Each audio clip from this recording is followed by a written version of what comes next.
এতিয়া আমি যাম মাধৱপাহাৰ থানলৈ আৰু কচুৱাত এটা বস্তু কিনিবলগীয়া আছে কি চাকি দিবলৈ গৈ আছোঁ দেখাই আছোঁ আপোনাক ভিডিঅ'টো মাধৱপাহাৰ থান দেখাই আছোঁ হাই গাইজ কি খবৰ এতিয়া আমি কামপুৰ পাৰ হৈ কচুৱা পাৰ হৈ আৰু বগৈতল পাৰ হৈ আমি পালোহি মাধৱপাহাৰ থান এইটো ৰাস্তাৰ ভিতৰেদি কামপুৰৰ পৰা আহি বাওঁহাতে সোমাই গ'লে থানখন পোৱা যায় আৰু আমি এই থানখনৰ গেটেই পামহি এতিয়া আহি কাষত ডাঙৰ পাহাৰ আৰু ওচৰত নতুনকৈ বিল্ডিং বনাই আছে আৰু কাষতে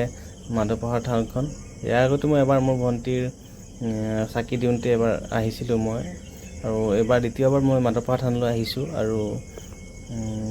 ঘৰত আহোঁতে আৰু থানলৈ যাওঁ বুলি ক'লে মনটো ভালেই লাগে এয়া পালি চাওক মাধৱপাহাৰ থানৰ গেটখন আৰু ইয়াতে চেণ্ডেল সলকাই ধুনীয়াকৈ চাকি গছ আৰু তামোল পাণ লৈ পেলাই ৰেডি হৈ ভিতৰলৈ সোমাই ওলাইছোঁ ভিতৰলৈ সোমাই গৈ আমাৰ প্ৰথম কাম যে ভৰি হাতখন ধুই লওঁ ভৰি হাত ধুবৰ কাৰণে পানী বৰ দৰকাৰ আৰু পানীৰ বাবে আমি চালোঁ ক'ত পানী পোৱা যায় ওচৰতে টেপ এটা আছিল টেপলৈ গৈ পেলাই দুয়োটাই ৱাইফ আৰু মই ভৰি হাতে পানী মাৰি ল'লোঁ আৰু পানী মাৰি লৈ থানৰ ফালে আগবাঢ়ি দেখিছোঁ থানৰ গেট বন্ধ কৰি ৰখাৰ বাবে ধুনীয়াকৈ থানৰ গেটখন খুলিলোঁ থানৰ গেটখন এইকাৰণে বন্ধ কৰি থৈছিল ওচৰত বান্দৰবোৰ আহি ভিতৰৰ কল আৰু কঁঠালবোৰ খাই বুলি বন্ধ কৰি ৰাখিছিল আমি ধুনীয়াকৈ খুলি পেলাই সোমাই গ'লোঁ সোমাই যোৱাৰ পিছত আকৌ মই নিজে গেটখন বন্ধ কৰি দিলোঁ আৰু আছেই ভকতসকল আৰু ধুনীয়াকৈ ইয়াত গৈ পেলাই চাকি গছ আৰু চাকি তেলবোৰ উলিয়াই পেলাই চাকি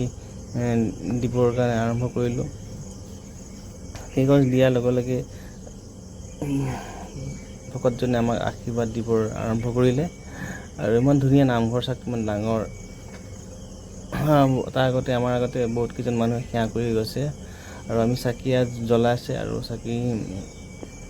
তাৰপিছত ধূপ জ্বলাব ধুনীয়া আমি সেৱা কৰি ভকতৰ আশীৰ্বাদ ল'লোঁ আশীৰ্বাদ লৈ পেলাই ওচৰতে এখন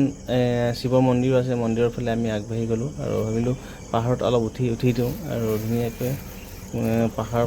ফালে উঠি পেলাই দেখিলোঁ তাতে শিৱ মন্দিৰ আছে শিৱ মন্দিৰ সেৱা কৰিলোঁ আৰু ওপৰৰ পাহাৰৰ শিলৰ মাজতো খোজকাঢ়িলোঁ বহুত ঠাণ্ডা আছিল কাৰণ